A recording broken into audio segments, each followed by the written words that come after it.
So here we have the new refreshed 2024 Nissan Rogue S. I'm right by the interstate, so I apologize. There's just nowhere else to film this vehicle. But this one comes in Everest White Pearl. We have charcoal cloth interior.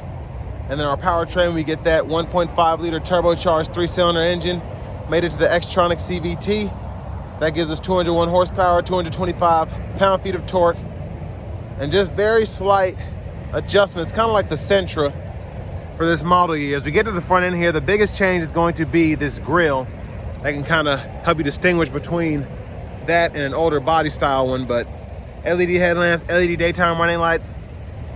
Like the Sentra, I do like how they refresh this, because you really can't tell unless you see it next to an older body style one, and then you're like, oh, that's what's different. But I like how they did the refresh. It does make it look a bit better. Down here we have 17-inch alloy wheels. Now with this one being the S, we don't get a lot of stuff, so no passive keyless entry. We have the power door lock controls here, power mirror controls.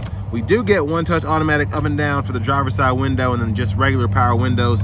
Rear window lock there, bottle holder, auto stop toggle. I like how they put that there. That's neat. I haven't noticed that before. I think that's new. And then for the steering wheel, even in the S, you do get the manual tilt telescope. But for the driver's seat, manual, so we can pump the seat up, down. Seat back can be controlled there. Seat bottom, just pull up on that bar here. And then underneath, we do get a nice storage pocket there. But I have that seat up front adjusted for someone of my size, being 6'3" with longer legs. So we're gonna check out this rear seat room. And a big shout out to Nissan of Cool Springs for allowing me to review this Rogue S today. I'll leave a link below in the description. But sitting behind myself in the back seat, pretty fantastic space here. Again, 6'3", have the seat up front adjusted. And the headroom is phenomenal. I'm very impressed by that. And the legroom is very good as well. So the Rogue has always kind of been like that since it got its redesign, but for some reason it just feels better back here. Rear AC vents, storage, seat back pocket there. And this is impressive for this to be the S trim. We do have the bottle holders that come down from the middle seat. Let's go ahead and make our way towards the back of the vehicle.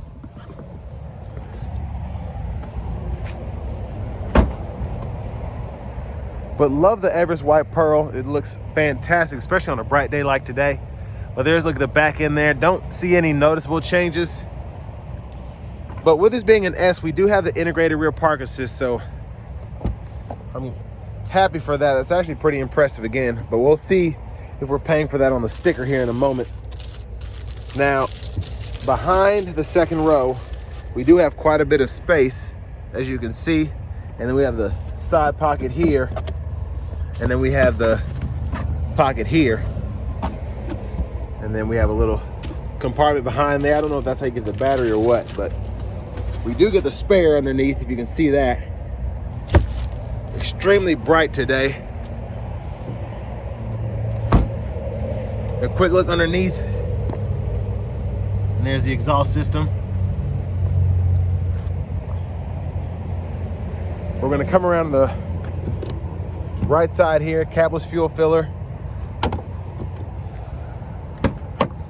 And then if you wanna fold this seat flat, pull up here, and it folds completely flat. You can run longer objects through to the front, and then you can just snap it back into place pretty easily. And you have a little bit of a tilt here, so that's there, and you can pull all the way back. So about an inch or two.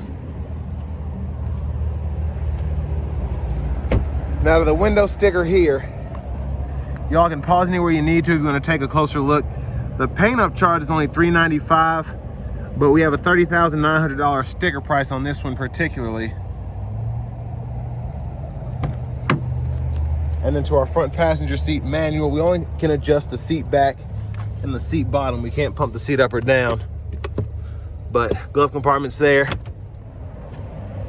And like I said, you probably won't notice that many differences with this compared to the outgoing model, other than the slightly updated front end. We're gonna go ahead and pop the hood and try and get inside the vehicle as soon as possible, because these 18-wheelers are just making so much noise going down this interstate here. But there's that 201 horsepower, 1.5 liter 3-cylinder. But next, let's go ahead and hop in the driver's seat. So here we have the steering wheel here. It's a hard vinyl, but I do like that they still gave you that flat bottom feel there. There's the horn. Now over here to this audio system, I believe this is an 8-inch screen, and we do get AM, FM, and XM radio along with Bluetooth audio, and then we have Apple CarPlay, Android Auto compatibility. Still don't think that's wireless for the 24 model, at least not in this S trim. I don't know if they updated the radio on the higher trims. I'll try and get one of those done as soon as possible, but same radio that we're used to from Nissan in general on these lower vehicles. Volume can be adjusted, click to turn the audio off, tune knob, click there to adjust the treble, bass, all of that. Backup cameras there. We do have the guidelines that follow you to turn the steering wheel. Picture's okay, I've seen better, but again, this is the S, so everything's pretty good overall. And if you want to go in here, you can change your units, language, and all of that in the settings. Now down here, we do get single zone manual climate control, so excuse me. Temperature can be adjusted here, fan direction, we have buttons, and then fan speed is right there. We can cut the whole system off by turning it all the way to the left. 2 USB-C ports. So I don't know if that was in the 23 model, if there was an A and a C, so we have 2 C's only, so 12 volt. Then for the shifter, pull down for drive, tap for manual, tap up for neutral, or excuse me, hold up for neutral, and then pull all the way up for reverse when your finger's on that button, then press P for park. Electronic parking brake, pull up to engage, hit the brake, press down and disengage, auto hold there, bottle holders are there, your drive modes can be adjusted here. So I'm gonna see if I can pull that up. We have sport, standard, eco, and then the center console cubby space. Sunglasses holders here, lights there, and there's a view of the back seat from up here.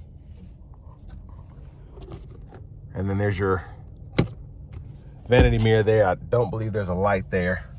Now back to the steering wheel behind. We do have the paddle shifters, so if you want to use those, you can. Auto high beam toggle is here. And then you can just turn the high beams on or off there, flash there. And then we have our windshield wiper controls here. So one time off, intermittent low, high. We can adjust that intermittent mode here. And then we have a rear wiper as well that we can adjust there. Push back for the rear wiper fluid, pull up for the front wiper fluid. Now over here, we can use this button to go through our audio sources or driver assistance. We'll use a scroll bar to go through each one to set up that shortcut menu. But when you're not there, you can use these buttons to go through your track list or radio station presets. Volume is here. And then you can actually just use these to go through your sub menus when applicable. And then when you go down, or you can go up or down to see everything within each sub menu. So I like the options you have there. You can see the turbo compression, tire pressure sensors, and then you can set up your drive or fuel economy there. But voice recognition, Bluetooth, cruise control toggle there. Then you can set your speed, cancel by clicking there. Push button starts there. Finally, here's the key fob.